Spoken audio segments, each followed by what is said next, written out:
Bien-aimés frères et sœurs en Christ, c'est frère Franck qui vous parle depuis le Centre missionnaire international de Krefeld en Allemagne.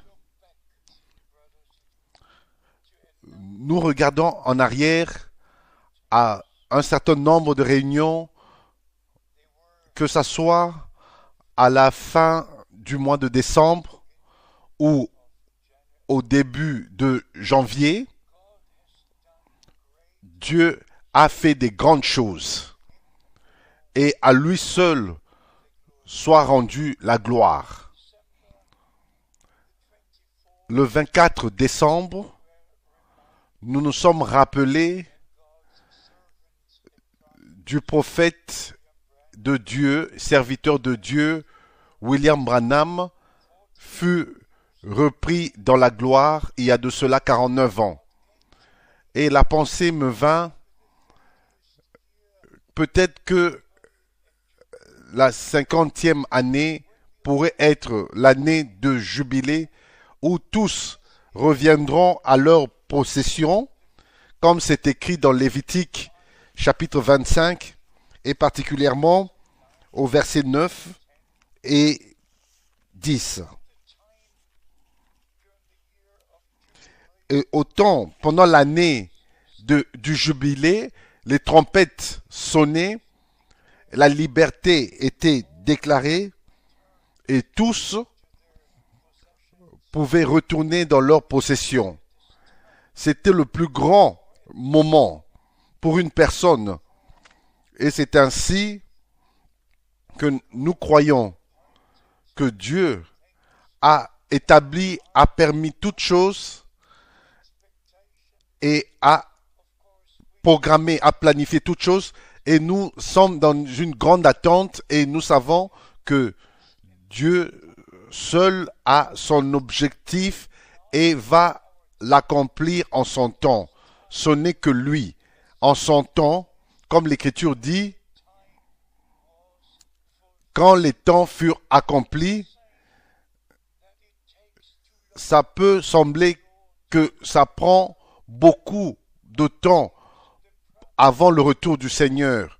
Mais s'il vous plaît, la promesse demeure et nous devons être fidèles et veiller et attendre et nous préparons au retour de notre bien-aimé Seigneur et Sauveur. Comme c'est écrit dans Matthieu chapitre 25, verset 10, celles qui furent prêtes entrèrent dans la salle des noces et la porte fut fermée. Ainsi, le message de l'heure qui précède la seconde venue de Christ a le plus grand objectif de tous les temps pour appeler l'épouse à sortir et préparer les vrais élus pour le retour de notre Seigneur et Sauveur. Et en rapport avec Lévitique, chapitre 25, nous lisons dans Luc, chapitre 4, notre Seigneur a ouvert les Écritures et a lu d'Ésaïe, chapitre 61, et ici, dans Luc, chapitre 4, à partir du verset 18, il est écrit « L'Esprit du Seigneur est sur moi ». Tous savent, tous connaissent cette écriture. Et au verset 19, pour proclamer aux captifs la délivrance, que ceci soit l'année que le Seigneur a faite pour chacun de nous. Nous nous attendons à voir la restauration. Nous nous attendons à voir le Seigneur manifester sa puissance parmi nous. Et au verset 21, nous lisons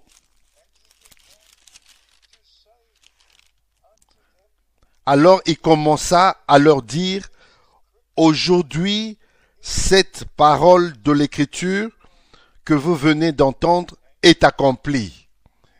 Et bien sûr devant vos yeux. Mes bien-aimés frères et sœurs, je m'attends, j'attends de voir la réalité, l'accomplissement de la restauration totale de toutes choses. La parole a été restaurée et restaurée. Et plusieurs fois j'ai dit, jamais auparavant, tout le conseil de Dieu a été révélé comme c'est dans notre temps.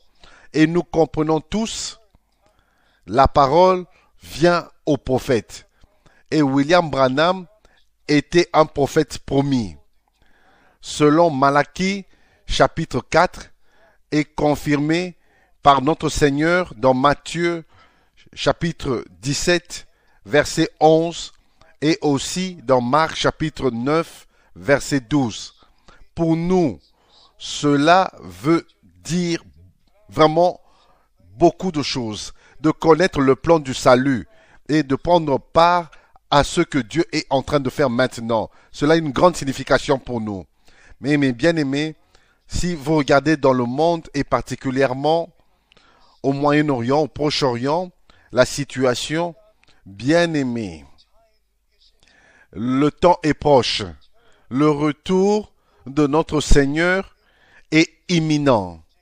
Et encore, ceux qui attendent sa venue, son retour, vous devez lire Hébreux chapitre 9 au dernier verset. Vous devez lire ces écritures qui parlent directement de la seconde venue de Christ et de ce qui va s'accomplir à son retour, lors de son retour. Et aussi dans 2 Timothée chapitre 4 verset 8. C'est vraiment merveilleux d'avoir l'orientation des Écritures et non ce que vous dites ou ce que je dis, mais ce que Dieu dit dans sa parole. Ça, c'est ce qui compte. Et c'est ainsi que nous devons mettre l'accent sur les Saintes Écritures et particulièrement dans 2 Timothée chapitre 4 où l'apôtre Paul dit à son compagnon de prêcher la parole et adjure à son compagnon de prêcher la parole de Dieu. Et c'est le temps de Dieu pour prêcher la parole de Dieu. Et mes bien-aimés, dans le même chapitre, nous lisons aussi au sujet de ceux qui présentent leurs propres enseignements. Mais Dieu nous a ramenés dans sa parole et à lui-même. Et c'est ainsi que nous apprécions le ministère de Frère Branham. Nous l'apprécions tellement. S'il vous plaît, comprenez, je parle en tant qu'un témoin oculaire. Je parle comme un témoin auriculaire. Et je ne suis pas un fanatique. Je suis le plus petit des hommes de Dieu, mais j'ai reçu un appel du Seigneur pour prêcher la parole en ce temps et aussi distribuer, partager le message de l'heure à tous les habitants de la terre. Et ceux qui sont dans l'élection vont prêter attention à ce que le Seigneur a à dire.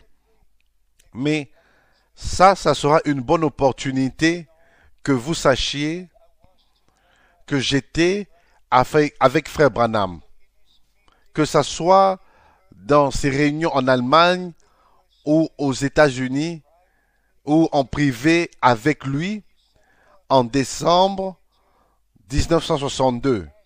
Il m'a même demandé de prêcher dans le tabernacle de Jeffersonville parce qu'il ne pouvait pas être là.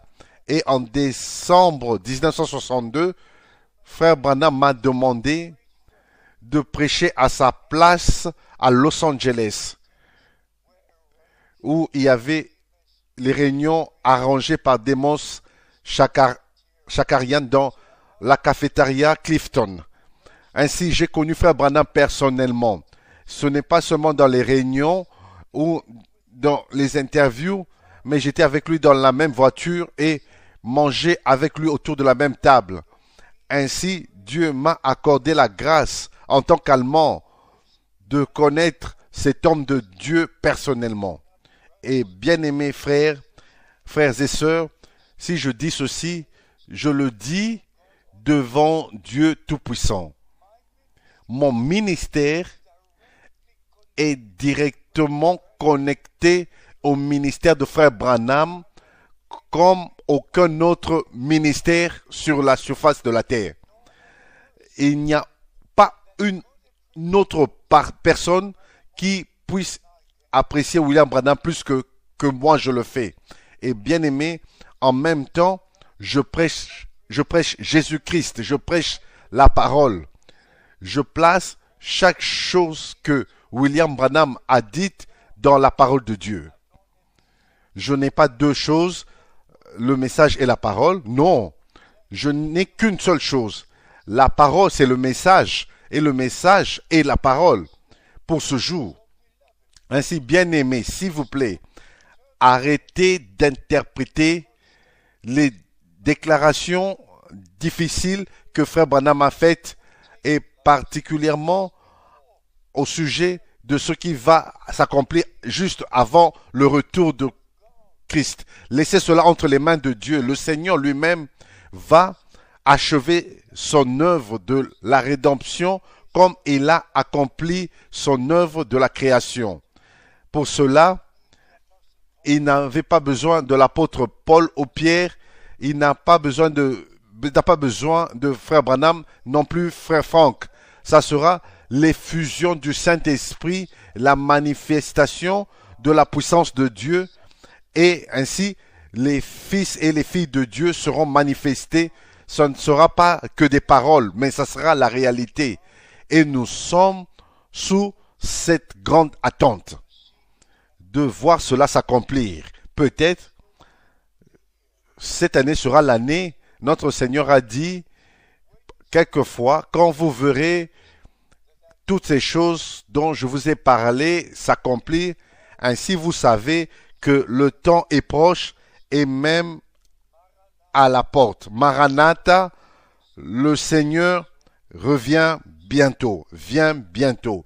S'il vous plaît, préparez-vous, soyez prêts et redressez-vous car votre rédemption corporelle est proche. Notre Seigneur reviendra et les morts en Christ ressusciteront premièrement et nous qui sommes restés en vie, nous serons changés et ensemble nous serons pris dans la gloire, au festin des noces de l'agneau.